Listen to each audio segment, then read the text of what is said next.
mga kasamahan. Unang-una po kay former speaker, dyan sa 14 Nara Street, South Forbes Park po. Bali po, 2 beses po ako dyan nakapag-deliver. Yung una po, bali 3 po kaming sasakyan. Ako po yung security doon sa lead car na driver po noon, si Henry Wobina. Then nakasakay po sa akin yung 2 A na sinasabi na aking mga kasama na sina John Paul Estrada at Mark Tiksay. 3 po kami noon. Ang nilalaman po noon is nasa 30 na maletas na ang mostly po karamihan doon ay puro large amount po. Then yung sumunod po doon sa nasabi kong lugar, kami lang po ni Mark Tiksay and then si Ranji Paga, yung driver ko po noon. Bali, ang deliver po namin doon sa 14 Nara Street, hindi po bababa sa 7 na mix na po yon. May small, medium, and large. At sumunod po kay Senator Erwin Tulfo, dito po sa, nung time na po yon, may meeting po noon si boss,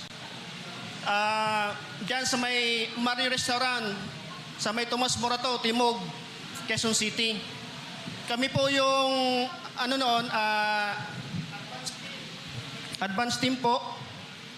At meron pong meeting sila doon. Nung dumating na po, sina Senator Erwin at si boss, sila po yung unang pumasok doon sa pintuan ng restaurant, papasok doon sa loob. Then yung 2 pong sasakyan na parehas elite na white van, mabilisan lang po yung transaction na paglilipat ng 2 medium size na maleta. Ang estimated po noon ay 40 to 50 milyon ang laman. Then, ang sumunod po noon na experience ko sa pagde-deliver ay doon po kay Comelec Chairman George Garcia. Diyan po galing po sila ng Dasyang Tower noon. Then kami, andun kami sa may corner, sa Perea Street, Corner de la Rosa.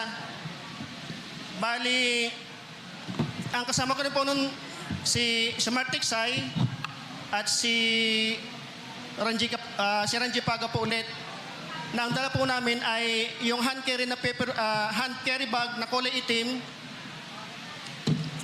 Kasi doon po ako sa unahan, ang una pong lumamabit sa amin ay yung driver niya. Then binuksan ni Mark Tiksay yung doon sa right slide door, inabot sa driver ni George Garcia. Then pagkalagpas po ng mga ilang metro, magkasalubong po sila ni George Garcia. Then lumapit din po si Chairman George Garcia. Then binuksan po ulit ni Mark Tiksay yung sliding door. Then inabot po yung receiving copy. Yun po nasaksihan ko doon.